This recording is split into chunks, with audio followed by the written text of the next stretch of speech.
lot of fun. I had to do a triple take. Ka-ching! Why? Because of parity. I didn't mean to offend. Yeah, it's not going to happen. Load management is a dirty word. Let him rip. You know what?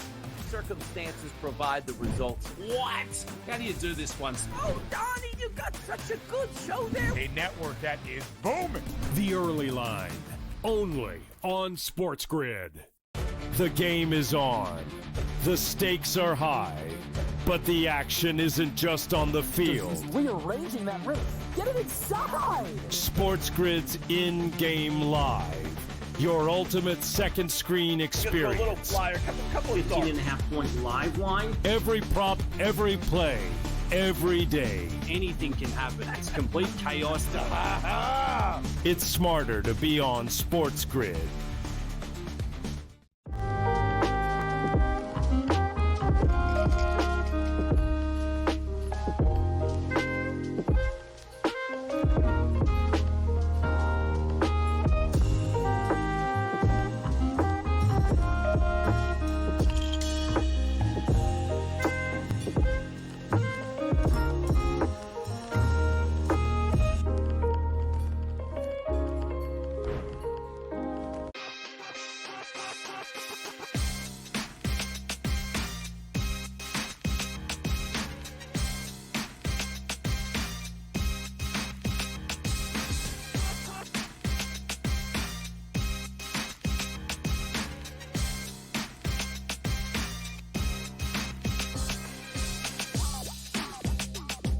Game time decisions live with you on SportsGrid. Kevin Walsh for the next 90 minutes as we set it up and knock it down. The NBA's free agency period has begun, waiting on a flood of deals. It's been a slow start. We have seen Memphis retain some key pieces, most notably Jaren Jackson Jr. The Lakers just lost a key piece officially, Dorian Finney-Smith, who was a nice trade deadline acquisition for L.A., has been signed by the Houston Rockets, who are having a big offseason. The type of piece that could potentially shorten their number to win a championship just a little bit, not a lot, but it certainly does improve the Houston Rockets. There are plenty of deals in the NBA that we can get to. We've had some a noteworthy day in the WNBA. The NHL saw a Mitch Marner deal go through as he's officially now going to be a Vegas Golden Knight. But the better tonight is on the Major League Baseball board,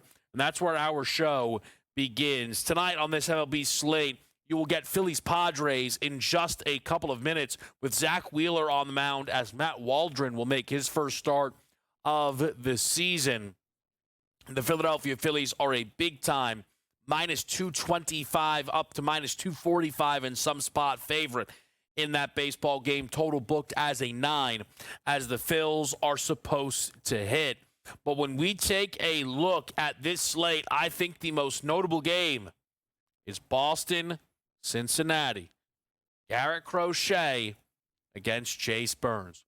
We start this off with Garrett Crochet and the Boston Red Sox. Boston currently viewed right now as a minus 175 moneyline favorite in this game. Appropriate pricing when you consider just how good Garrett Crochet has been this season. The questions for Boston in this game is, and for maybe a portion of this season, will they hit? Jaron Duran was asked about the slumping Boston lineup. Here's what he had to say. Yeah, what's happening? What's kind of leading to these difficult outings? Yeah, I mean, I just feel like we're putting a lot of pressure on ourselves to score a bunch of runs every single day, and when we're at our best, we're just stringing the bats together, passing the baton, and right now I feel like we're looking for that one big hit, like a homer or something, but I don't know. I mean, I can speak for myself that I feel like I know that I'm putting a lot of pressure on myself like I do every night. But I could just feel it feels a little tense right now. But I mean, that's just part of it. We're grinding right now, and I feel like it's just part of it. Do you feel like that kind of snowballs, right? Where you're trying to press a little bit, kind of manufacture runs, and kind of snowball effect there? Yeah, I mean, after having some tough at bats, I feel like me personally, I'm like, all right, I have to get a hit this time instead of just thinking simple and be like, all right, just have a quality at bat, which is more important than trying to force a hit. even if it's like a walk or even hit the ball hard and maybe they make an error or something and just getting on base, just having a quality bat is kind of something I feel like we'll get back to soon. So I'm not too worried about us. The reality for Boston is they are not done. It is beneficial to them that the wild card race early on in the American League is not as difficult as that in the National League. The final wild card team in the NL has 47 wins. In the American League, just 43. It's positioning the Red Sox as only 3 games back. If they can get hot, they can make noise. The offense will have to be better. They will also have to capitalize on what Garrett Crochet has given them. They lost the most recent Crochet start despite 7 innings of shutout baseball where he struck out 10 Angels. They did win the prior 4 Crochet starts within this month. Crochet versus Skubal. So far, only 1 inning separating them, so it's a pretty fair point in time to compare. The real benefit for Tariq Skubal is just the walks. Almost more than half less than what you've seen from Crochet this season. But Garrett Crochet is pitching to the better ERA. Only 3 less strikeouts. If record comes into play, Skubal certainly has the advantage with 10 wins underneath his belt. And I know we say wins aren't a pitcher statistic. It's a big reason why Skeens is still a minus 200 favorite in the NL. But Skubal's number is not runaway style. Despite his pedigree of winning last season, despite the Tigers being arguably the best team in baseball. And I think the reason for that is just how good Garrett Crochet has been early season. Give Hunter Brown a little bit of love as well for Houston, who has been strong. Crochet matches up with a player who looks like he will likely find himself in a Cy Young race at one point in his career. That's Chase Burns, whose first start was unbelievable to watch. Burns began that start against the New York Yankees with 6 straight strikeouts to start that game. He finished with 8 Ks through 5 innings. And Burns talked a little bit about start number 1 and specifically 1 strikeout he racked up during that stretch. What was your favorite strikeout and why? I don't even know. Can't remember a lot of them. I guess you gotta say Judge. That's I've watched him, so he's a big dude. So one of the best hitters in the game. So that's probably my favorite one. Mike Petriglia there with the Chase Burns clip where he talks about striking out Judge. Perhaps Boston won't prevent one singular daunting task, but Red Sox back at home will look to hit up Burns in start number 2. And one thing that was notable for Chase Burns is first go around, no one could touch him. Second time through the lineup wasn't as easy. The expectations for Burns tonight, though, they're not low. I mean, the expectations for these two pitchers combined are to absolutely rack up the strikeouts. The individual numbers, as you see the combined numbers, getting basically 16 viewed there. But the individual numbers for Crochet is about 8.5, and for Burns, looking like that number is around 6.5 right now. One aspect for Burns that I think is worth backing, or at least trying to find a way to back, is how dominant he can be against righties. That was the case throughout this season in the minors, and while I understand that wasn't the case in start number 1, I thought maybe that could open up a little bit of value. Looking through the Boston lineup, Trevor Story I thought was a pretty clear fade. Batting just 6th within this lineup, really struggling against righties as a righty on the season, batting underneath 230. I'll fade Trevor Story under 1.5 hit-run RBI for Story in this game is my favorite play. You could certainly make a compelling case to take over on some Elly De La Cruz props, as he has been red hot for this Cincinnati team, who, by the way, over the last 25 or so games in Major League Baseball have one of the 5 best records. Elly De La Cruz, you see it over the last month, is heating up. Over the last 7 days, is hitting .458 at the dish.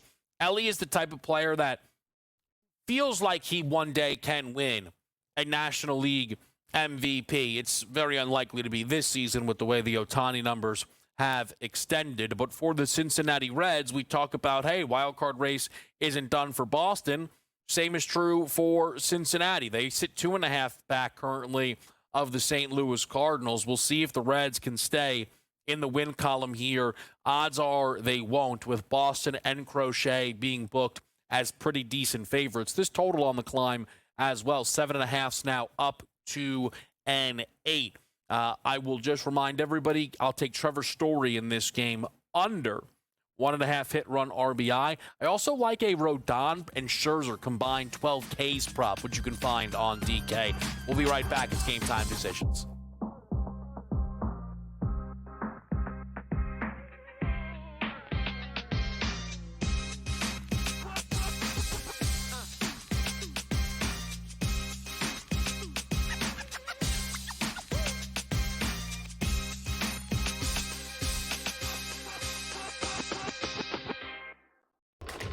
Enter into the magical world of McLuck.com, where even the smallest of spins can win real cash prizes.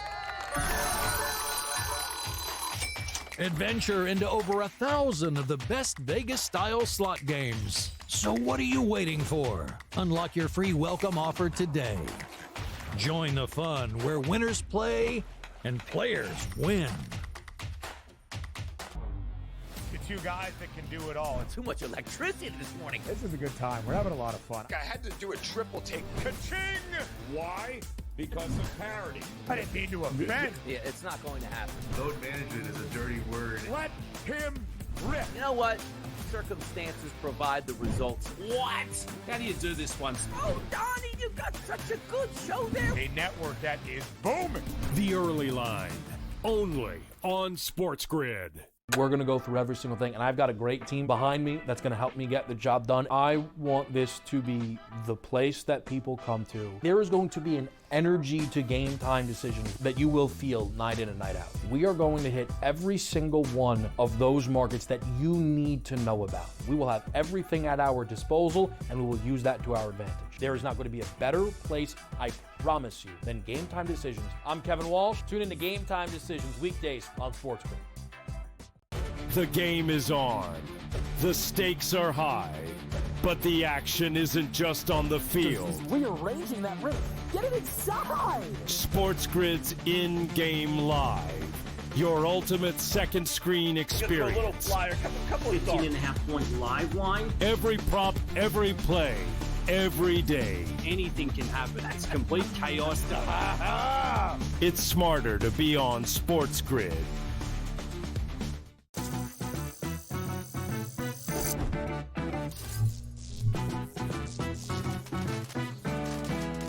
Did you know sportsbooks tend to draw up tighter bet lines for events that get even more bettors, like championship games or major matchups? My tip?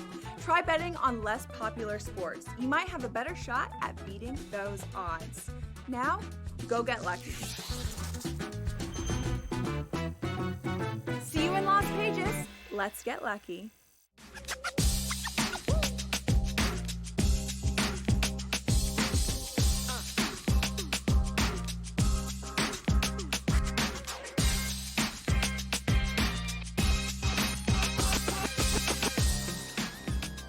All right, back at the right here on SportsGrid. We will get to some of the other updates we are seeing in Major League Baseball right now, but let's talk some best bets, perhaps some moonshots as well, all the different options that we have on the board. Again, Phillies, Padres did just get underway. We're expecting some rain in Pittsburgh, St. Louis, which is likely going to push back the start time there, but I am still playing that game as a best bet under the 9, -117.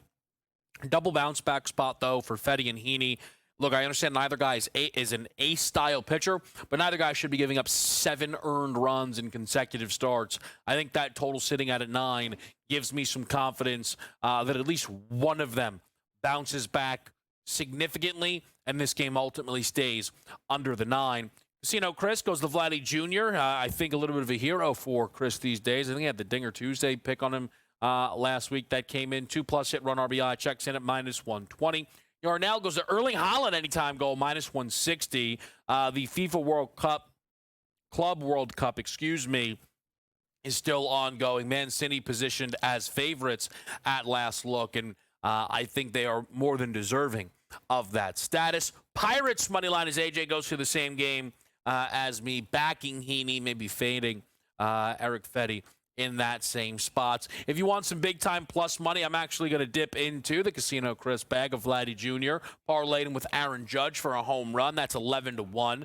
Chris sticks with Vladdy Jr., pairs him with Caminero, Contreras, and Bobby Witt, all for 2+ hit run RBI, plus 850.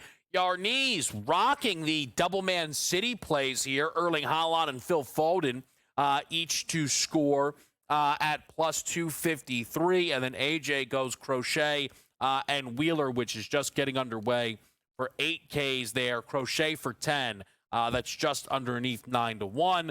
Wheeler with 2 strikeouts in the first inning, which is a great start for that. Again, the one Major League Baseball play I mentioned beyond the best bet of the under in the Cardinals game and the under 1.5 Trevor Story hit run RBI in our main event is Rodon and Scherzer to combine for 12 or more strikeouts at even money. You can find that over on DK. I think it's a pretty good spot where if Scherzer is going to get an increased pitch count, increased workload, he could go straight through his number. And I think Rodon's number's a little depressed due to how good Toronto has been at not striking out this season, but occasionally that can go in the other direction. So I like a combined strikeout prop tonight on Rodon and Scherzer. Elsewise, it's a tricky Major League Baseball board, I thought, tonight. Rays make sense as considerable favorites, as maybe a money line piece if that's something you are interested in. We're getting the Corbin-Rogers rematch. Trevor Rogers, by the way, feels like one to watch right now. Sneaky through the 3 starts that he's had for Baltimore, he's been great, including that recent game against Texas where he threw 8 scoreless innings and only gave up 3 hits against these same Rangers. So it'll be interesting what that looks like on a run back. George Kirby, big favorite against Michael Wacha. Probably a tick too big of a favorite considering the slow start for Kirby as his season started a little bit slower coming off of the injury there. But I understand why. I wouldn't hate a shot on the Royals or even a 2-1 number, something like that with Michael Wacha to secure a win. Logan Webb, late night, a legitimate favorite against Ryan Nelson and the Arizona Diamondbacks, as Arizona would love a win and get themselves back up to 500 on the season. That's where the Major League Baseball board sits right now. That's really what you're dealing with here on a Monday slate. No WNBA. Tomorrow you get the Commissioner Cup final. Summer League's not far away. That's going to start this weekend. We'll start to get some Summer League for the NBA, which will be fun to add that into the mix a little bit. But we've pretty much covered the board. So let's just talk a little bit of some of the recent NBA deals. We'll talk some more big picture stuff, but just want to keep you guys all updated as these things start to come out. Since our show began, or pretty much since our show was starting to get underway, the Memphis Grizzlies, incredibly active. They're grabbing the headlines right now. The most notable move is paying and retaining Jaren Jackson Jr. to a 5-year, $240 million contract. The reality is this shows Memphis, despite trading Desmond Bane, is not looking to blow it up. They think that probably they can replicate Bane's production in, across a few guys, and now may have the assets to give themselves an opportunity to actually improve, even if it's not necessarily next season, but down the road. They also paid Santi Aldama as well as Cam Spencer. The Cam Spencer deal seemingly the one that made this inevitable, but it has since been reported by Shams Charania that Cole Anthony, who Memphis acquired in the Desmond Bane trade from Orlando, Cole Anthony eventually will go somewhere else, whether that is a straight-up trade or a buyout. Cole Anthony is not going to be long for the Memphis Grizzlies. A former Grizzly in Jake LaRavia has just signed a deal with the Lakers, it looks like. Chris Haynes had at one point said re-sign Sacramento, followed it up by saying the LA Lakers. Shams Charania has a tweet suggesting the LA Lakers. I saw a video of Jack LaRavia riding around with Austin Reeves like 10 or so days ago in the car while LaRavia was asked, hey, would you like to be a Laker? I am pretty sure Jake LaRavia is going to be an LA Laker. That's on a 2-year, $12 million deal. The Jake LaRavia exit or entrance comes with a Dorian Finney-Smith exit. Of the deals that we have seen so far since, the 50 minutes of free agency being opened, the Finney-Smith one feels like the biggest odds impact mover. Jaren staying put's not going to shake things up. But Finney-Smith going off of one of the contenders in the LA Lakers and onto one of the contenders in terms of the Houston Rockets, at minimum, you could justify positioning some of the Western Conference odds in a bit of a different light. We'll see as these deals develop. One of the obvious takeaways, by the way, just quickly before our commercial break, but from the start of NBA free agency, the NBA has successfully cracked down on tampering. Jury's still out on if that was a right decision, as the start of free agency has felt a little underwhelming. Some other big headlines next with you here on SportsGrid.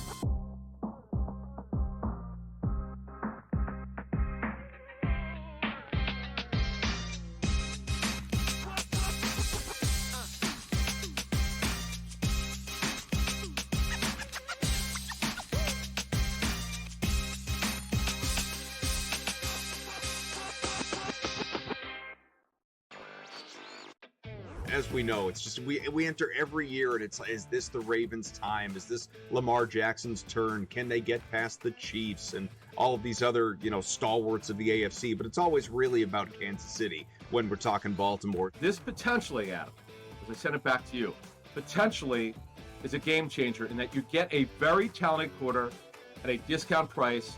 Newswire, only on SportsGrid. We are seeing unbelievable temperature surges over the past couple of days. So I wanted to ask you this question to let the people know, how do we account for that in our handicapping? Two good pitchers on the mound, but you look at a place like Wrigley Field, let's just say, 20-mile-an-hour winds blowing out, 90-plus degree temperatures. Is it almost like you say to yourself, you just have to fade the environment and not worry about the pitchers, because if we're hitting fly balls, they're going yard? Pro Baseball Today, only on SportsGrid.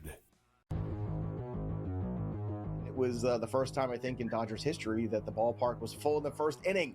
Everybody was there to see Shohei Ohtani throw his first pitch as a Dodger, and I had mixed emotions about this for a few reasons. Number one, it was a reminder of, wow, this is so crazy, right? You're watching him hit 98, 99, even 100 on the radar gun going, this guy's not human. Nobody should be able to be this good of a hitter and this good of a pitcher. Fantasy Sports Today, only on SportsGrid.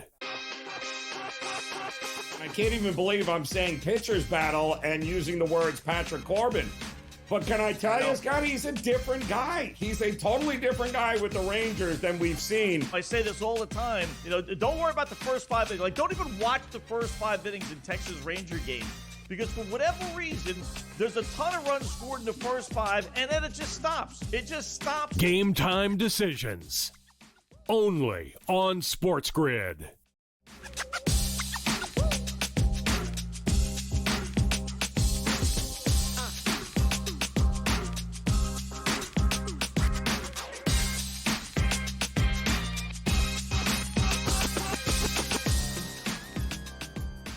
All right, we are with you here on SportsGrid. Some NBA news starting to trickle in, but we want to go to some headlines around the sports world that you might have missed. We'll begin with some college football news. Texas State moving to the Pac-12 as the Pac-12 is looking to become a legitimate conference once again. Not the only conference not the only team, of course, that is supposed to be on their way to the Pac-12. Of course, Oregon State and Washington State had held firm. Boise State, Colorado State, Fresno State, Gonzaga, Utah State, San Diego State, Gonzaga, a basketball-only member. But the Pac-12 looking to reemerge, get themselves back in a prominent role. The questions will likely be, how will the Pac-12 be viewed by the College Football Playoff Committee when it's all said and done?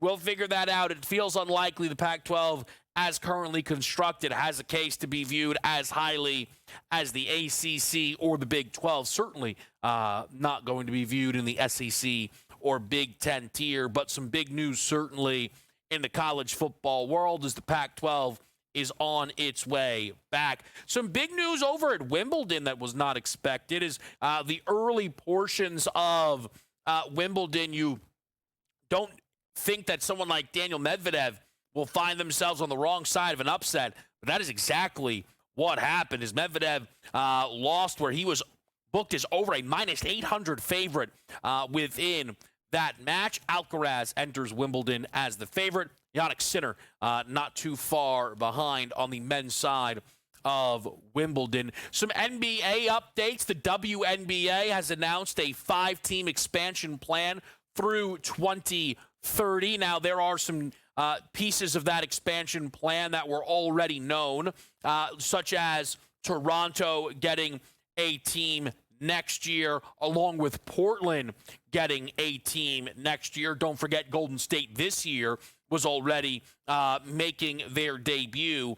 But following these already on the docket plans, they since announced Cleveland will be getting a WNBA team in 2028, Detroit a team in 2029, and Philadelphia in 2030. That would push the team to 18 teams, potentially give the WNBA enough juice to go with an East-West conference situation. If that is something that they are interested in, you would have 9-9. Time will certainly tell for the W, but they are looking to expand off the increased popularity. They're going to do just that with adding 3 new teams in some very legitimate basketball markets. Again, Cleveland, Detroit, and Philadelphia, the most recent announcements. An announcement, by the way, from OKC, Jalen Williams with surgery to repair an injured wrist ligament. That is not concerning. I think if in that it happens, guys get off-season surgery all the time. I think it gives the Jalen Williams performances a little bit more credit, maybe a little bit more context. I thought there were some occasional games where Jalen Williams' shooting was, it was just, not that I thought, it was obvious it was really, really poor. Perhaps that explains a piece of why that was the case. So Jalen Williams will be having surgery. Of course, relevant as the NBA champion favorites for next year would be Jalen Williams, Shai Gilgeous-Alexander, and the Oklahoma City Thunder. One other piece of news that we were going to put in, but I was almost under the impression may be outdated by the time we got to this, was the DeAndre Ayton buyout. DeAndre Ayton being bought out from the Portland Trailblazers was not anticipated. A ton of money on the one-year expiring deal for Portland led to them ultimately realizing there wasn't going to be a trade destination. Nobody else would want to figure out how to pay Ayton $35 million for this upcoming season. They need a buyout, a center. In today's NBA, all eyes will be on the LA Lakers, and there has since been reporting that the Lakers will be very interested in bringing in DeAndre Ayton, and perhaps even suggests why Dorian Finney-Smith has already found a new landing spot, as I think a lot of people believe there will be eyes on Ayton and LA. And does that mean anything for LeBron James? I think that is something we can get into in our show a little bit later tonight. But we're going to check in with Evan Sidery next here on SportsGrid and get the latest around NBA free agency as we are underway. It's Game Time Decisions live with you here on SportsGrid.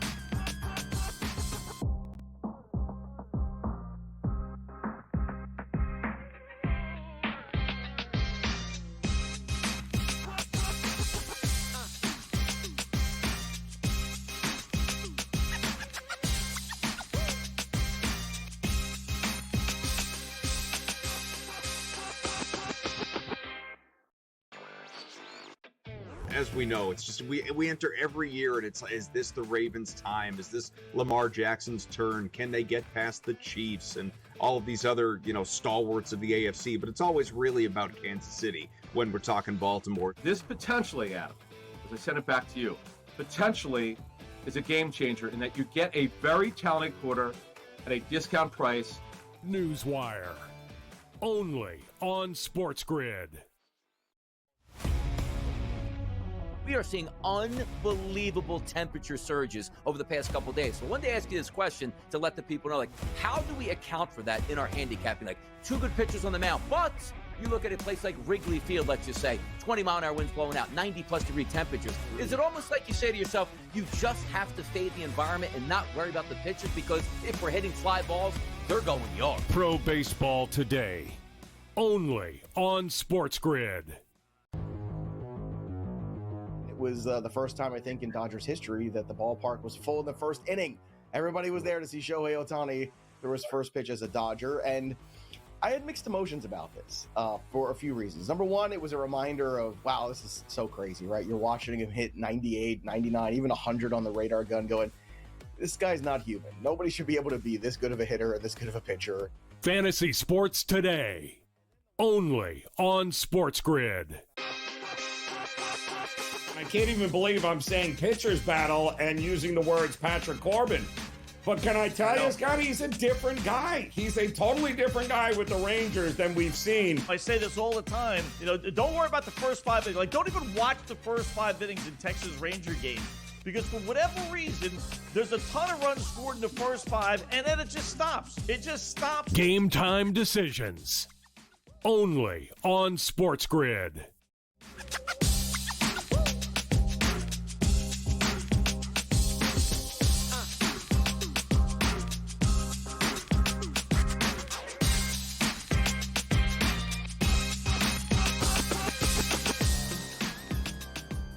Game time decisions live here on a Monday night with the start of NBA free agency. We bring in Evan Sidery to help us out, sort through a lot of this craziness here, an NBA contributor for Forbes. Evan, appreciate you making some time during a really busy period here. So I want to jump right into it. So much chatter around the Lakers and how will this team try to secure and figure out that center position. The big news around DeAndre Ayton last night perhaps gives us an idea.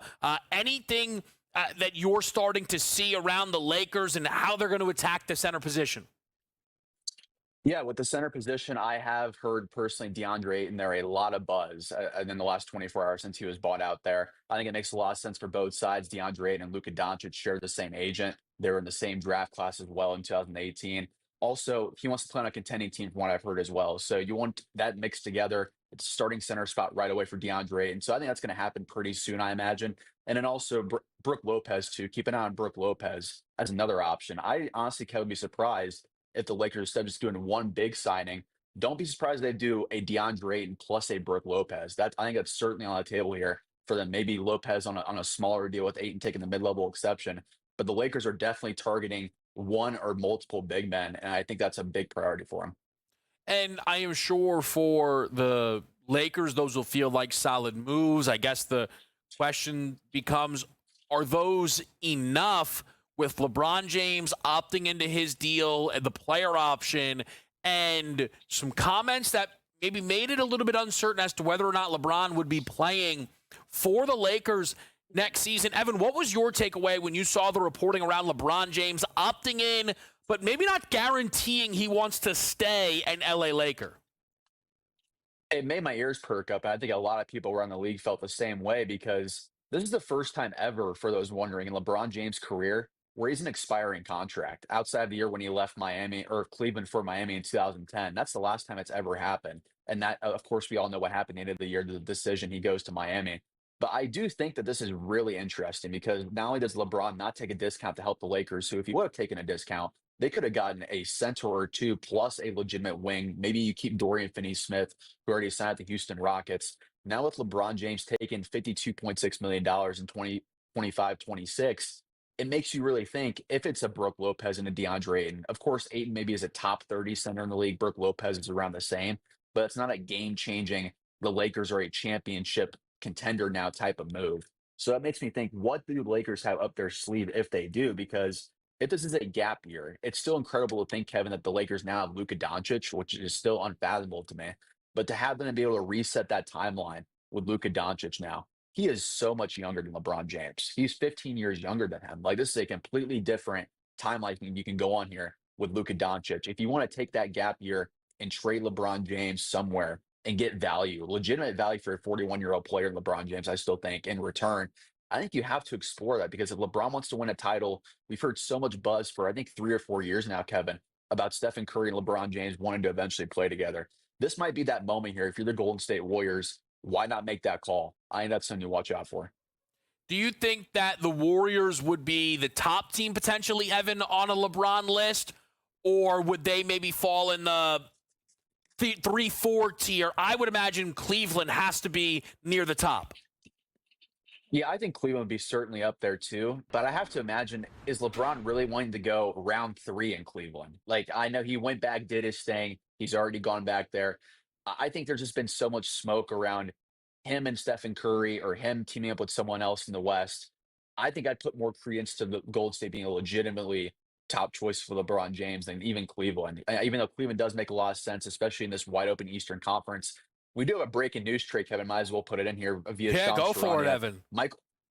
Michael Porter Jr. has been traded to the Brooklyn Nets alongside a future first-round pick, so a true salary dump here for the Denver Nuggets. So they are certainly up to sign. Now, you just trade a max contract slot in Michael Porter. They might be a team where LeBron James now, Kevin, where you say now they have the flexibility. Is this a LeBron James team now? Like that's something that's what 5 seconds ago you might be thinking about. You know, I saw some people kick around the idea of Denver, perhaps location-wise, it's still close enough to L.A., puts his eye towards Phoenix a little bit with his son playing, his other son and Bryce playing at Arizona. I think this is the interesting thing to me, Evan, right now with this LeBron situation, and certainly sounds to be what you're suggesting here.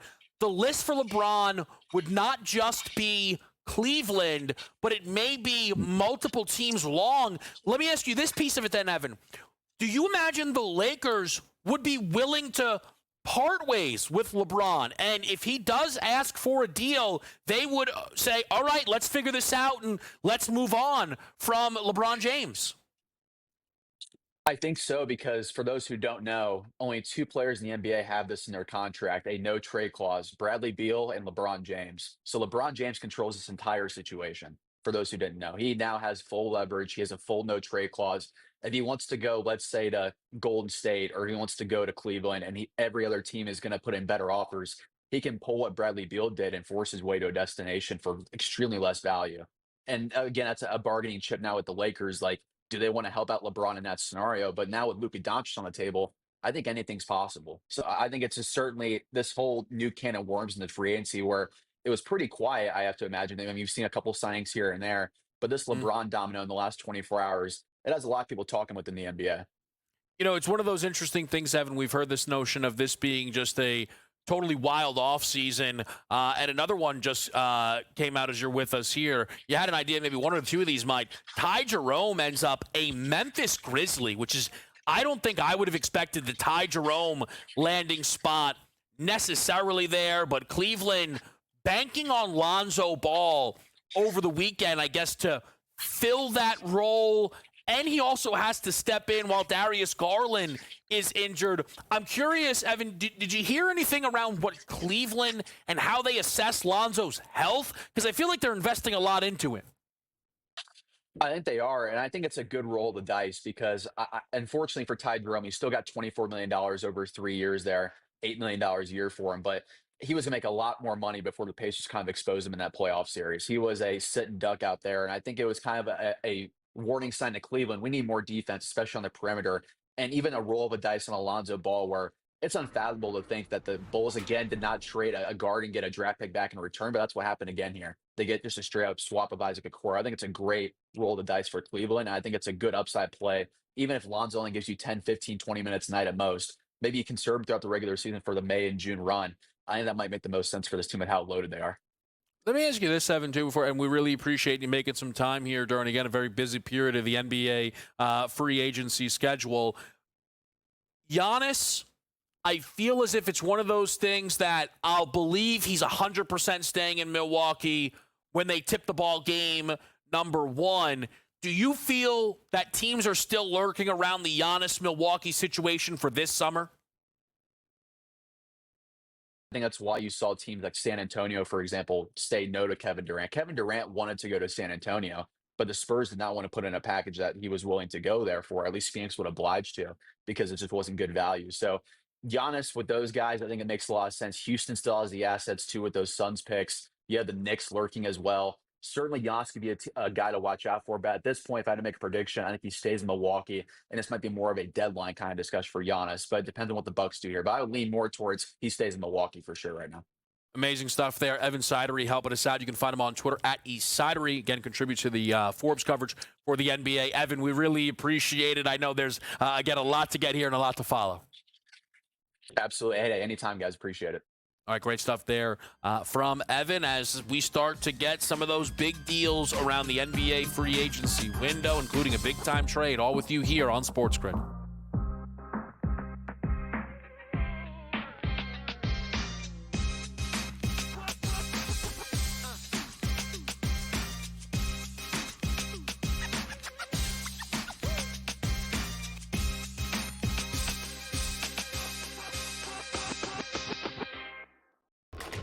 Enter into the magical world of McLuck.com, where even the smallest of spins can win real cash prizes.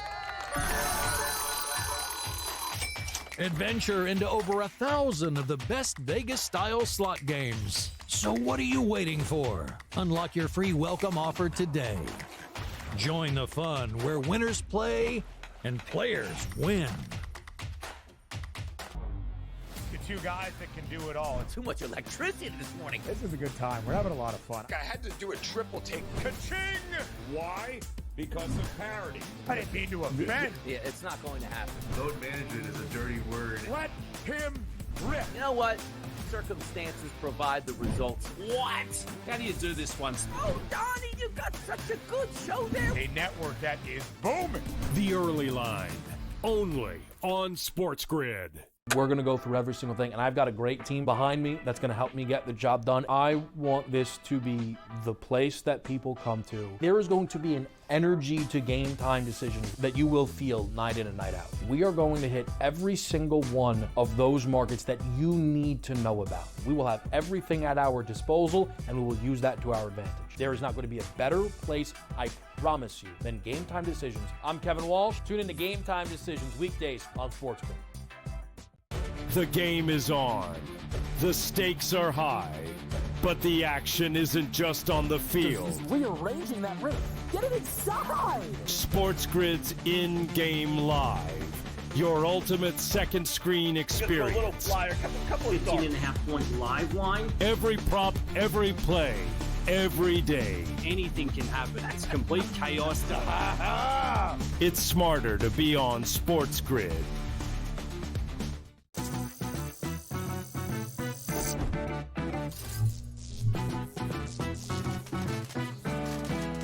Did you know sportsbooks tend to draw up tighter bet lines for events that get even more bettors, like championship games or major matchups? My tip? Try betting on less popular sports. You might have a better shot at beating those odds. Now, go get lucky. See you in Las Vegas. Let's get lucky.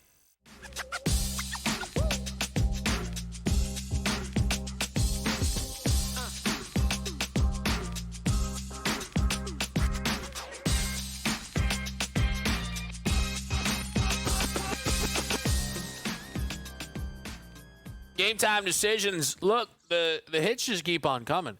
Because joining us now is not only the host of Newswire, but one of the lead reporters for the hottest team in Major League Baseball, the Miami Marlins, winners of 7 in a row. It's Craig Mish. Craig, great to speak to you. Usually, I feel like when we talk in season, the Marlins conversations are not always at the highest level of positivity. 7 in a row. I just got to ask, what are you seeing from Miami right now? Hey, Kevin, 7 in a row. And how about sweeping San Francisco and Arizona in their buildings? That's insane. Same team got swept by Colorado at home. I mean, it's baseball, you know, strange things happen over the course of the season, but the Marlins are swinging the bats as good as they have all year. I think that's really been the key, getting contributions again from Kyle Stowers, who got off to such a good start to the season, then slumped, and now has been hitting again. Otto Lopez has been a really good find for the organization. I mean, not household names. I mean, you got to look them up. I'm sure a lot of people do. I see him every day, so I kind of know what's happening. And the thought process at the beginning of the season would be is that if they went on a streak like this, it'd probably be 5-6 quality starts in a row. That really hasn't been it. They've just been swinging the bats very well. So they play the Twins coming up for 3 games at home. We'll see if that continues. Let me ask you just quickly, Craig, though, because the one guy who maybe becomes a little bit more recognizable if he can keep it up would be Agustin Ramirez, because he might get into an award race here. NL Rookie of the Year has been one of the hottest hitting catchers in the league over the last 2 or so weeks of Major League Baseball. Just curious what you've heard around the youngster for Miami, who again, is certainly catching some eyeballs. Yeah, there's no doubt that since he's come up, he's hit.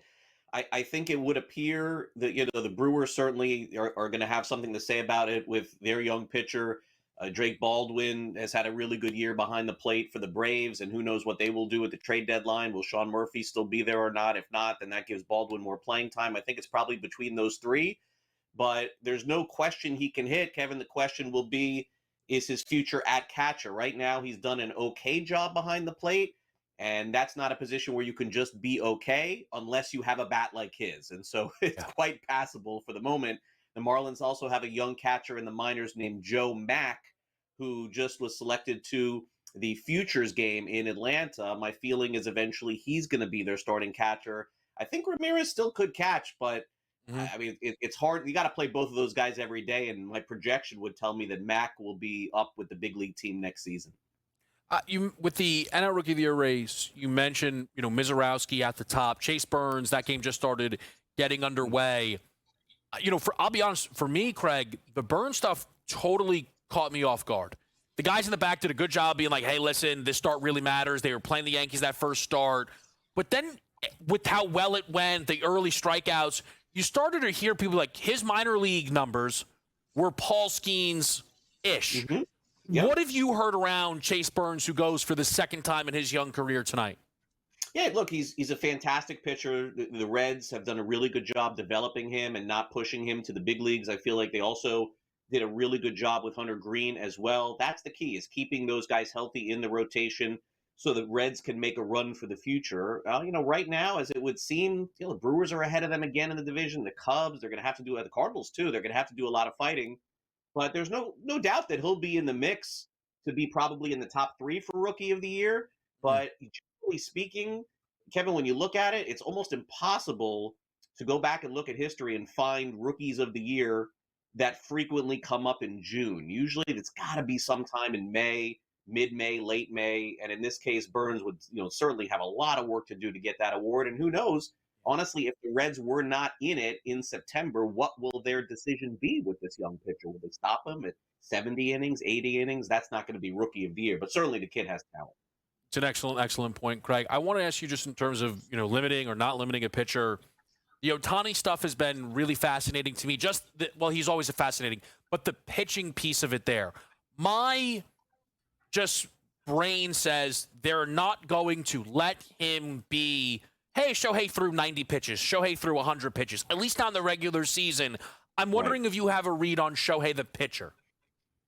Yeah, I think your read that you're saying is probably accurate. And as we sit here, we are entering the month of July. So, Kevin, that means in 1 month, the Dodgers are going to have another pitcher that we don't know because right. It's a good point. That they're going to do that. Yeah. And so I think that you're spot on. I think Ohtani is probably a 3-4 inning pitcher at most. And then when they get deep into the season, he becomes the great equalizer, as they say, I guess, in soccer. The other thing, too, is, look, some people are speculating he could close out games for the Dodgers in September and October. But I think you have to keep that in the back of your mind. Jack Flaherty was that guy last year for LA. Who's going to be the guy this year? Who are the Dodgers going to pluck from some other team and is going to be their number 2 or number 3 starter in the postseason? You know it's going to happen. I guess I'll ask you, Craig. I don't know if you've heard anything on that idea, but has there been any recent chatter around Sandy, who put together his best kind of 4 or 5 game run before getting hit a little bit by Arizona in a game? As you mentioned, they still win. Have you heard anything around Sandy recently? Yeah, no, look, they're going to listen because that's what teams do. And it still, to me, feels like a little bit of a sell low if they did trade him now just because of the start that he got off to. Remember, he's still under team control. His price tag does go up significantly next year, but the Marlins can afford it. I mean, their payroll is already, relatively low where it is. And so I don't see a trade happening unless over the next 3 starts, Kevin, maybe 4, we see Sandy, let's say, quality start after quality start. Then at that point, I think it could be game on. Maybe more of an offseason thing, but look, he may be the single best pitcher available. If they make him available at the trade deadline, I don't know that he is right now. Or he has 3 good more starts, and by that point, the Marlins are over 500, and then we're talking in a wild card race. Craig, appreciate you making some time, as always. Of course, Kevin. Thanks for having me. Have a good night. All right, awesome stuff there from Craig. Really, really good point on the Burns thing, by the way, which just kind of reminds how insane the hype got during his first 3 innings as a major league starter, where he was plus 400 somehow to win Rookie of the Year during that first start. Let's see. Does he have a strikeout already here in inning number 1? Uh-oh. Oh, for a walk. Uh-oh. We'll be right back. We're here with you on Sports Grid.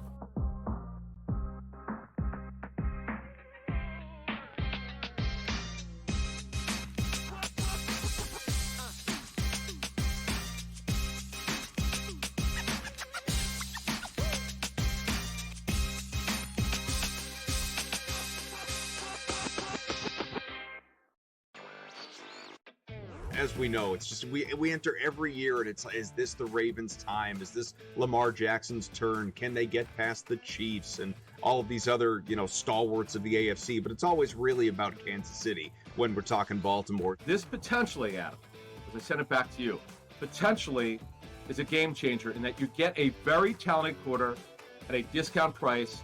Newswire. Only on SportsGrid. We are seeing unbelievable temperature surges over the past couple days. So I wanted to ask you this question to let the people know, how do we account for that in our handicapping? 2 good pitchers on the mound, but you look at a place like Wrigley Field, let's just say, 20-mile-an-hour winds blowing out, 90-plus degree temperatures. Is it almost like you say to yourself, you just have to fade the environment and not worry about the pitchers, because if we're hitting fly balls, they're going yard? Pro Baseball Today. Only on SportsGrid. It was the first time, I think, in Dodgers history that the ballpark was full in the first inning. Everybody was there to see Shohei Ohtani throw his first pitch as a Dodger, and I had mixed emotions about this for a few reasons. Number one, it was a reminder of, wow, this is so crazy, right? You're watching him hit 98, 99, even 100 on the radar gun going, this guy's not human. Nobody should be able to be this good of a hitter or this good of a pitcher. Fantasy Sports Today. Only on SportsGrid. I can't even believe I'm saying pitcher's battle and using the words Patrick Corbin. But can I tell you, Scott, he's a different guy. He's a totally different guy with the Rangers than we've seen. I say this all the time. Don't worry about the first 5 innings. Don't even watch the first 5 innings in Texas Ranger games. Because for whatever reason, there's a ton of runs scored in the first 5, and then it just stops. It just stops. Game time decisions. Only on SportsGrid.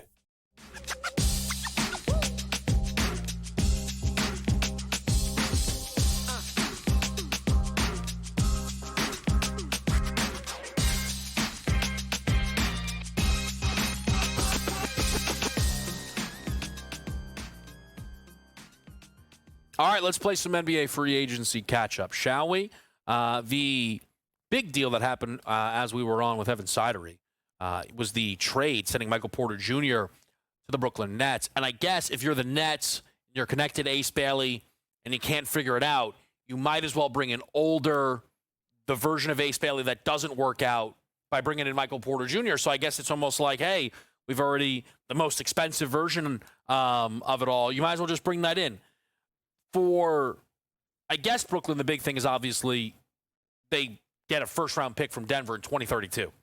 And odds Jokic is on that team in 2032? I imagine the no is the favorite.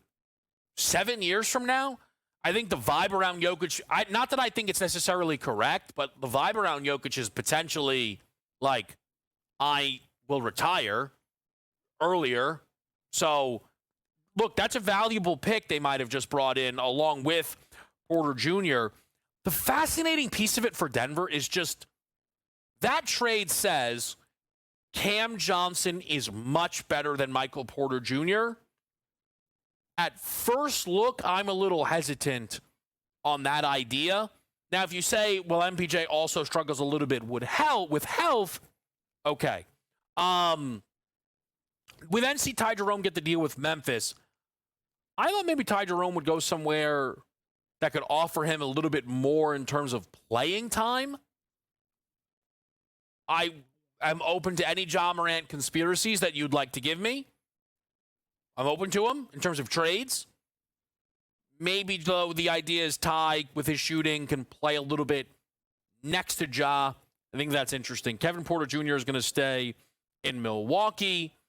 Bruce Brown is back with the Denver Nuggets. Get excited. I feel like we've not seen Bruce Brown play any meaningful basketball since he left Denver. Kevon Looney signed with the New Orleans Pelicans, so he's no longer a Golden State Warrior. Kevon Looney with a sneaky and, I guess, depressing chance to start for the Pelicans. It would probably still be Yves Missi. D'Angelo Russell did find a home, by the way, with the Dallas Mavericks. I know some people are down on this. Dallas needs a starting point guard. So they probably weren't going to be able to get Chris Paul because I think Chris Paul wants to either be a Laker or a Clipper. I think he just wants to live in Los Angeles at this point in his career. Fine.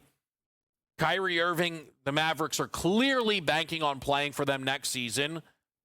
Interesting. But if he does, you'd imagine that would be the postseason portion of it. And at that point, you just sit D'Lo down and you play Kyrie. So I think for Dallas, that move makes sense enough. Luke Cornett gets a bag. 4-year, $41 million deal with the San Antonio Spurs. Wemby got excited. Luke Cornett could, sneaky start on that team. Boston losing Cornett. Does that make Al Horford likelier to return? Comes to mind. So we get a couple of deals starting to break out. I think the most notable thing today is probably now the Michael Porter Jr. trade. Ultimately, as we wait to see if anything else comes out. Update on the baseball board. Chase Burns, start number 2. Yikes. He's now 20-1 to win NL Rookie of the Year. Chase Burns has given up 5 earned runs and 5 hits. I think it might be up to 6 earned runs now. No, 5 earned runs, 5 hits, 1 walk. He's recorded 1 out. It's 6-0 Red Sox. Whew. Oh, did I already lose my Trevor Story bet? Sure did. Trevor Story hit a 3-run home run. That's got to be one of the worst bets in the history of the show. I mean, that's got to be one of the worst bets. I mean, 3-run home run for a guy under 1.5 hit run RBI. That's not great. That's 5 hit run RBI through 1 at bat. Not great. Should we check on this Rodon Scherzer strikeouts? Let's go slow style. Scherzer 2, nice. Rodon, nothing, terrible. Scherzer gets his 3rd, sweet. All right, so we've got 3 through 3 half innings. Need a little bit more. Oh, my goodness. Don't show the Trevor Story pick! What are you doing? Whoa! Whoa, sabotage grid. Just everyone cover half your eyes and just only see that Scherzer Rodon play. Oh, wow, Trevor Story took that personal. A 5 hit run RBI at bat. All right. So we're up against it. We'll be right back here on SportsGrid.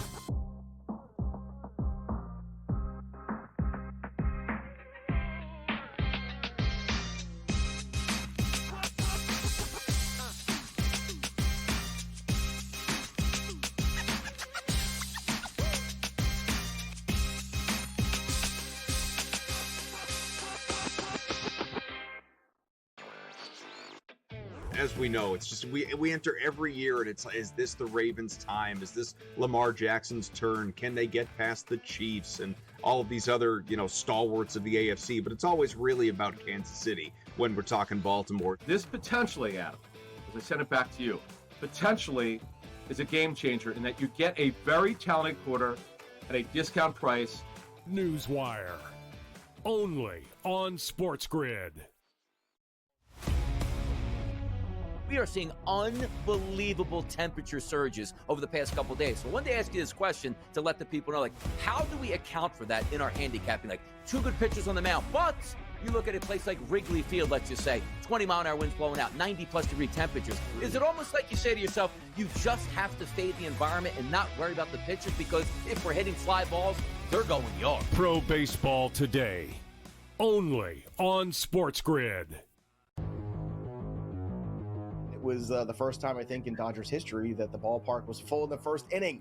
Everybody was there to see Shohei Ohtani throw his first pitch as a Dodger, and I had mixed emotions about this for a few reasons. Number one, it was a reminder of, wow, this is so crazy, right? You're watching him hit 98, 99, even 100 on the radar gun going, this guy's not human. Nobody should be able to be this good of a hitter or this good of a pitcher. Fantasy Sports Today.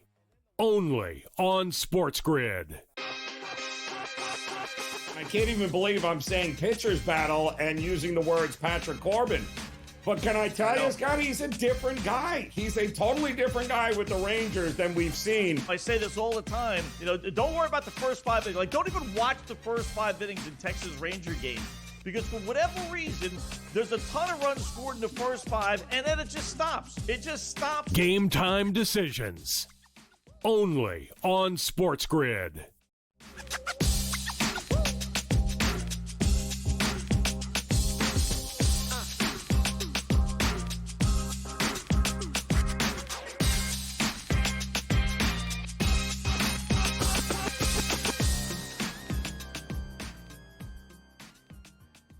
All right, with you right here on SportsGrid. And Chase Burns.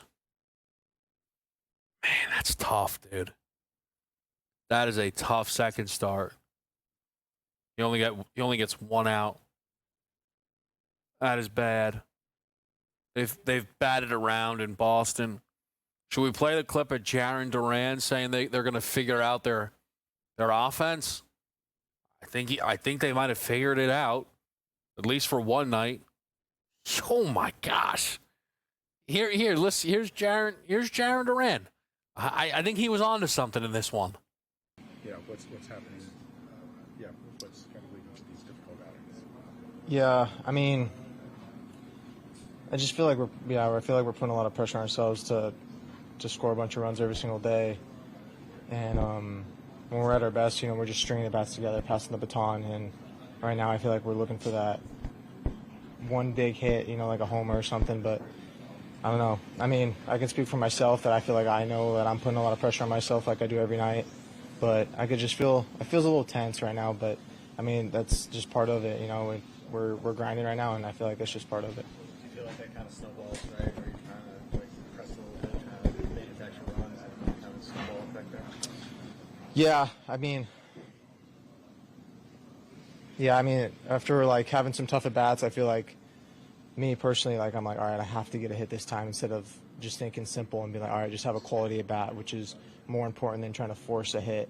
Even if it's like a walk or even hit the ball hard and maybe they make an error or something and just getting on base, just having a quality at bat is kind of something I feel like we'll get back to soon. So I'm not too worried about us. All right. Yeah. So look, Jarren Duran, who's up right now, doesn't get a second chance at Chase Burns. Tough, dude. Tough. Going up against Brent Sutter now. So we'll see how it goes. NBA. Here's the deal. Clint Capella to the Rockets. Some people had mentioned the Lakers could potentially be interested, but we had Evan Sidery on. He mentioned Brook Lopez and DeAndre Ayton could be the center pairing that the Lakers go with. Both names are still on the board. Karis LeVert has signed a deal with the Detroit Pistons. That is a good indicator of Nickeil Alexander-Walker. Now, where was he supposed to go? There was a couple teams there, but you had Atlanta, I guess, may now end up with Nickeil Alexander-Walker, probably, now that you see Karis LeVert in Detroit. So that's something to keep your eyes on. And there's a couple of other deals that are starting to break out now, so we're getting more and more. There was also a report that we could see Kevon Looney's exit open up Al Horford to the Warriors. So that's another one to keep your eyes on right now as the NBA free agency period is starting to get underway. I'll bring this up quickly because it will matter a ton. You're not seeing a ton of deals right now, right? Shape the odds. But the Lakers losing Dorian Finney-Smith and replacing him with Jake LaRavia is a we have time move. And if the Lakers and Luka want to approach it, well, hey, we have time, that's fine. Okay? LeBron does not have time. LeBron has 1, 2, 3 years left in his NBA career, right? And LeBron opted in, and there's a couple quick myths to dispel with that. One, people say, why would he opt in if he wanted to leave? Because nobody else has cap space. So that LeBron isn't going to become he's going to become a free agent and sign where? And that would then get met with, well, then why does LeBron not take less? What do you want LeBron to play on, the vet min while being one of the 10 best players in the league? That's bad for the sport. That's silly. That's not realistic either. So LeBron opting in is almost the only way he really could get himself to a destination that would make sense for him next season. If he feels the Lakers do not make sense for him next season. And we've talked about the openness of the East. And we frame it through, how those teams should be aggressive. It would not surprise me if the smartest player the league's ever seen realizes that players should be looking to get there, not just those teams themselves individually being aggressive. It's why, again, if Kevin Durant cared more about winning than he did about playing in Texas, now he ended up with Houston, so I guess, he has a better chance with the Rockets. I shouldn't say that, but it's why the Knicks felt like the right option. Now, the Knicks apparently turned him down. So fair is fair, right? Fair. Board, though. And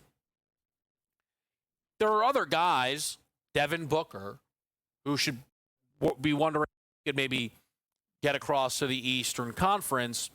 If LeBron ended up a Cav, Darius Garland is gone in the deal. There's an argument to be made for the Cavs as title favorites. Title favorites. Because of what their Eastern Conference number would need to be. Because that Eastern Conference number would need to drop. Notably, like it would considerably. The whole conference right now, at the top of it, comes with these question marks. Beyond Cleveland. The Knicks still do not have a coach. They'll figure it out, but there leaves some question marks. The Orlando Magic, who have the third best odds, I mean, that alone should kind of make the case. But Orlando just put together a new team or is swinging with a young group, and they're hoping it can work out. But that's not a right now this season timeline thing. Boston lost Tatum. I'm not even sure Joel Embiid isn't going to retire. Atlanta's fielding a new team. Halliburton's out for the year. The Pistons last season were supposed to win like 25 games. So them winning 44 was awesome, but not sure they're ready. Giannis may still not be a buck. What are we doing here? Currently, the Cavs are plus 210. All I'll tell you is I'll just say Garland out, LeBron in. What's the Cavs price? It's shorter. Is it shorter than OKC's plus 130 in the West? I think yes. I think yes. It's funny. As I'm, though, wondering about LeBron trades, right? That may be a little selfish of me. There are other people who are worrying. See, because LeBron goes, let's be real clear. K-Dub goes, right? If you're a fan of a, let's say, NFL franchise, and they lose, one of the great defensive players this league has to offer because you can't figure out how to pay him as such, right? Let's say you're a fan of a team in the AFC North, and there's this great edge rusher, good lineage, family deal, and let's say that guy leaves, well, then you're stuck rooting hypothetically for 40-year-old Aaron Rodgers on what is now maybe not a team looking to win. I don't really understand the vibe of the Pittsburgh Steelers. And a part of me says it's not fair to blame the whole thing on Rodgers showing up, but I'm not sure he escapes all of that. Here's the thing, though. I'm not going to have to answer all these questions. We've got Mike Blewett on the line, who's going to join us in our next segment. And I may just say, hey, Mike, how's it going? And then leave it at that. And just let Mike vent through it all. Because maybe TJ's done being a Steeler. Or maybe the Steelers are super back because they got Jalen Ramsey. We'll find out next, right here on SportsGrid.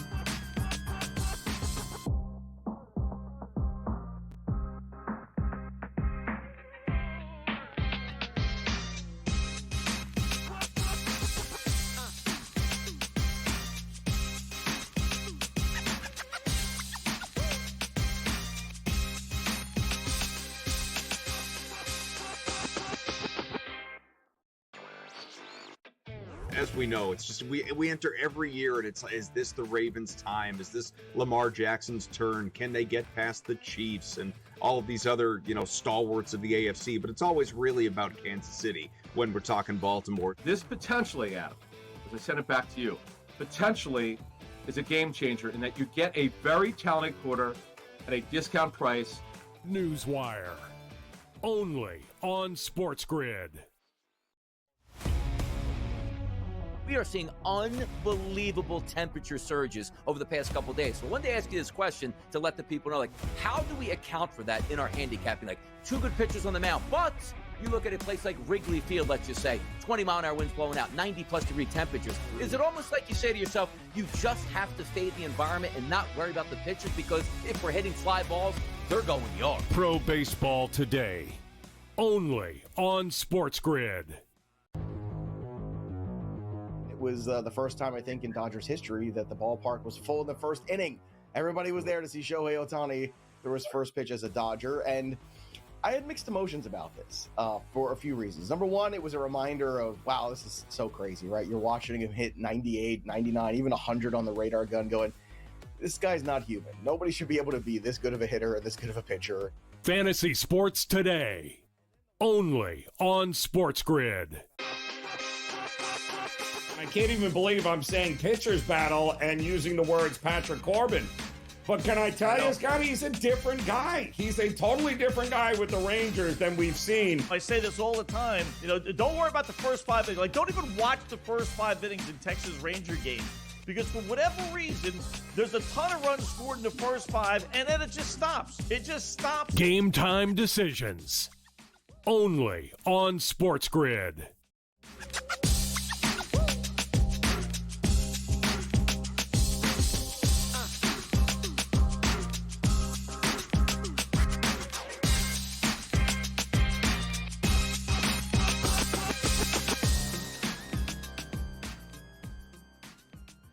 Game time decisions. We're in the mix, folks. And as I alluded, Mike Blewett is here. Mike, it's great to have you. It's great to be here, buddy. Is it a great day to be a Steeler fan? I don't know. Maybe every day is. You tell me, Mike Blewett, what is going on with the Pittsburgh Steelers? How about I answer your question with a question, Kev? Okay. What could possibly go wrong? I would say it's possible that you somehow, in bringing in Aaron Rodgers, which is supposed to be a win-now move, look around at your team and go, wait, Pickens, Minka Fitzpatrick, and T.J. Watt aren't on it anymore? That might be what could go wrong. The Watt thing would obviously be troubling. I've said this before on this show and on other shows, I am surprised the Steelers got involved in the Aaron Rodgers drama. they have been in a unique position within the NFL as to this sort of turnstile of QBs while remaining that aren't playing well, but they're still competitive somehow. So again, I'm surprised, but I think they're hoping for that 1-year magic bullet type of season. They've obviously stockpiled some talent. Now, since the trade happened today, let's talk about Minkah, whom I love. He was my favorite player coming out of that 2017 draft class. When the Steelers acquired him, I was thrilled. He played tremendously for a few seasons, couple seasons. But last year, he had a very difficult year. They've never been open about whether or not it was injury related. And if you go to PFF grades, for example, he was the 44th ranked safety in the NFL last year.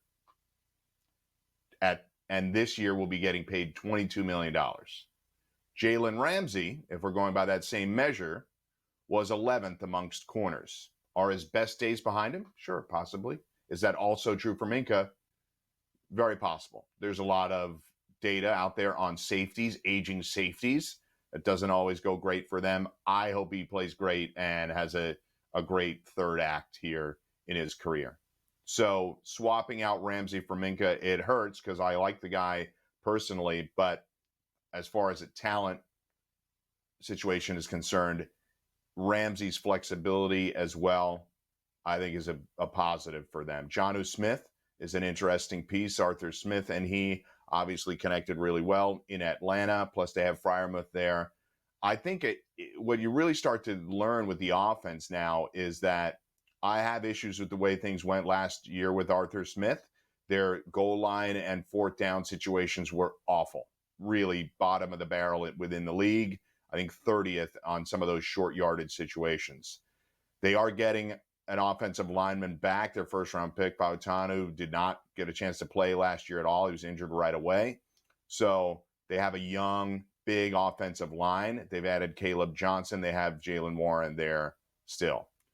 Now, are they trying to protect Rodgers? That's not really the way to win, try to win multiple playoff games. Let's protect Aaron Rodgers, keep him in the background. I don't think that's going to happen. But with Metcalf there, they have Robert Woods as a veteran receiver. Calvin Austin has shown some ability to make plays. I do think they've stockpiled enough offensive talent to certainly be better than the last couple of seasons. But it's going to take all these pieces that you've acquired in the same offseason to work out well right away. So, yes, there are question marks. Do I think they're in a better position on paper, though, from a year ago on offense? I definitely think that on paper. I think when you could try and grab all of that, right, Mike, and I think you kind of alluded to it at the top, this is all fine, right, unless TJ goes. Because at the end of the day, for the Pittsburgh Steelers, the notion is not, hey, we're going to win a Super Bowl. Hey, we want to be in the playoffs. We'd love to win a game.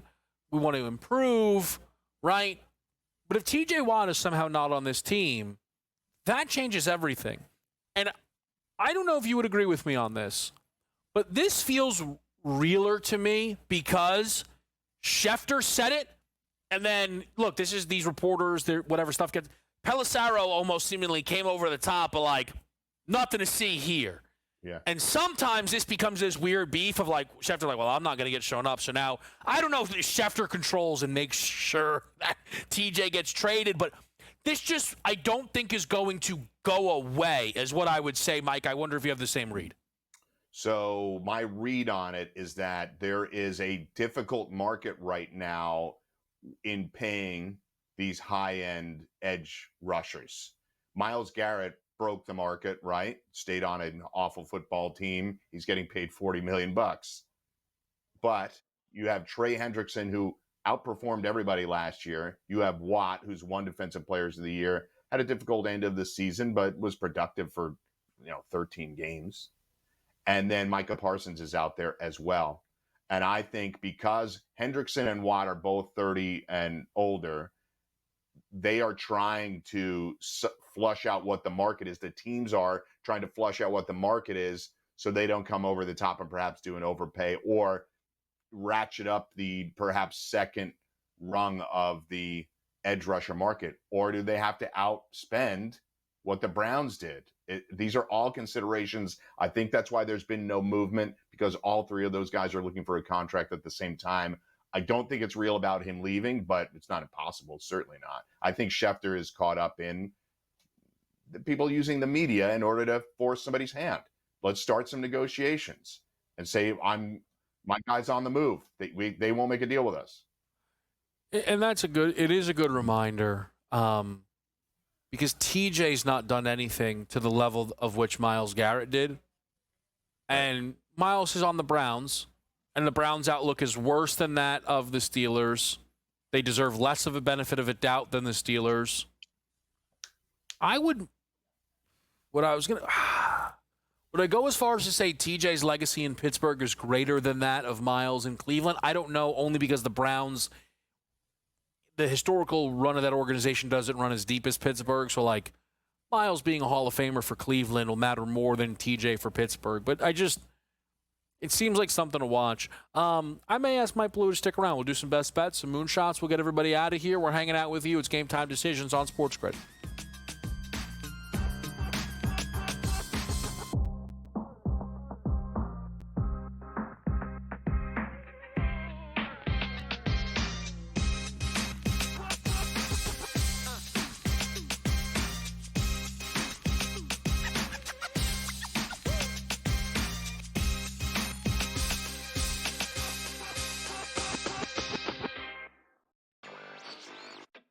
As we know, it's just we enter every year and it's like, is this the Ravens' time? Is this Lamar Jackson's turn? Can they get past the Chiefs and all of these other, stalwarts of the AFC? But it's always really about Kansas City when we're talking Baltimore. This potentially, Adam, as I send it back to you, potentially is a game changer in that you get a very talented quarter at a discount price. Newswire. Only on SportsGrid. We are seeing unbelievable temperature surges over the past couple days. So I wanted to ask you this question to let the people know, how do we account for that in our handicapping? Two good pitchers on the mound, but you look at a place like Wrigley Field, let's just say, 20-mile-an-hour winds blowing out, 90-plus degree temperatures. Is it almost like you say to yourself, you just have to fade the environment and not worry about the pitchers, because if we're hitting fly balls, they're going yard? Pro Baseball Today. Only on SportsGrid. It was the first time, I think, in Dodgers history that the ballpark was full in the first inning.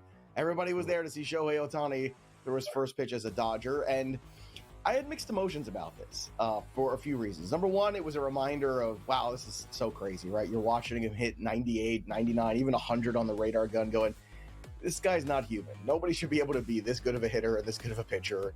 Fantasy Sports Today. Only on SportsGrid. I can't even believe I'm saying pitcher's battle and using the words Patrick Corbin. But can I tell you, Scotty, he's a different guy. He's a totally different guy with the Rangers than we've seen. I say this all the time. Don't worry about the first 5 innings. Don't even watch the first 5 innings in Texas Ranger games, because for whatever reason, there's a ton of runs scored in the first 5, and then it just stops. It just stops. Game Time Decisions. Only on SportsGrid.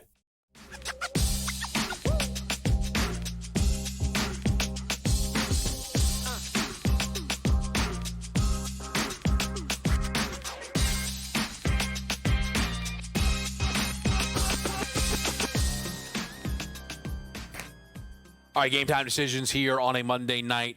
Kevin Walsh closing it out with Mike Blewett here. I'm going to ask Mike a TJ Watt destination, if he has one, question after I just remind everybody of some of the best bets here. Pittsburgh and St. Louis on the baseball board under the 9 for me. That game just getting underway with the weather. Chris is trying to root in some Vladdy Jr., and he does have a hit already, so just needs one more hit run or RBI in this game. Holland to score late night, FIFA Club World Cup. And then Pirates money line again. That game just getting underway for AJ. I do remember that Sam's moonshot also comes in the soccer game, so he's trying to be Soccer Sam, which is, good for him. Plus 253. Foden, Holland, FIFA Club World Cup, if you want to get, if you would like to get in the mix there. Again, we are with Mike Blewett. And Mike, TJ Watt is, to me now, on a day where the Pittsburgh Steelers make this, really notable trade, right? Jonnu Smith comes in, Jalen Ramsey comes in, Minka Fitzpatrick comes out. But TJ Watt is the game changer because not only will it impact Pittsburgh the most, but the acquiring team the most. Is there, if I tasked you with, hey, give me a team to watch in the TJ Watt sweepstakes, is there one that would come to mind? The irony is that the Steelers have a ton of cap space next year and the year after. They're top 3 in cap space for next year. So I do think it is what I said earlier with getting people moving around and trying to get those 3 players, Hendrickson, Parsons, and Watt, sorted as to who's going to get paid what. So I do think that he ultimately stays in Pittsburgh, but you have a couple of teams with a lot of cap space as he would be looking for, just say in this hypothetical world where he's got a trade destination and he would have to get an extension. The Chargers are a team with a lot of cap space for next year. The Lions and the Niners have a lot this year, but it would get very difficult for the Lions moving forward. So I think a team like the Chargers, having lost Bosa and Mack being towards the end of his most productive years, that's an interesting team when I look forward to see who would be interested in. With the Rams, with $74 million in cap space next year, could they use somebody like that when he's 31 years of age? It's interesting. You and I both think the NFC West is a pretty interesting division. Yeah. And the Rams are a team that I think you got to keep an eye on. Again, they gave the Eagles their toughest game in the playoffs, and I think they're just a very well-coached team, and they're constantly recycling new, impactful players on that team. What I would say on the TJ thing is, and I don't know how feasible it would be, but I think you would agree with this, Mike. It's not anything to do with my Eagles fandom. I think Howie, I think there's an itch to make a deal like that, right? Because the AJ thing worked out, then the Saquon thing worked out. And I think, just, when you keep rolling the dice and they work out to that degree, it's why so often I feel like people thought the Eagles were going to have, if they could, they were going to go all in on Myles Garrett. I don't know if they would win a TJ Watt sweepstakes. I think Mike's right. TJ Watt sweepstakes are likely to never actually materialize, and Pittsburgh will pay him because that's how these things typically work out. I would say, though, if you're Rodgers and TJ Watt does leave, what is going on in Pittsburgh? That is just the most opposite direction 2 moves could be in, right? Yeah. Yes. It would be unusual for the Steelers. First of all, he's the best player on the team. It was just trade him out of nowhere. We just couldn't really get a deal done. Maybe we just deal him for a pick. What are you talking about? He's the best player on the team. He's won Defensive Player of the Year. There is a signal, though, if you're look, as a Steelers fan and somebody that follows the league in the manner in which we both do, Kev, there is clearly a way that Kevin Colbert, their longtime personnel executive that retired a couple of years back, would operate that Omar Khan does not operate. Omar Khan was very quick to just end the Kenny Pickett experiment. He had seen what he had to see, and we're moving on. The old school way of doing that for the Steelers, let's tough it out, see how he is in year 4, and it would have been bad. Should they have just done that anyway? I don't think so, but they do operate a little bit differently now. This would be the most aggressive trading of a player in the history of the franchise, though, if he goes. And the Steelers kind of don't like doing, we've never done that before. There's usually a reason. Mike Blewett, always a great time to check in. In-game live is next. Root in that under. Pittsburgh, St. Louis.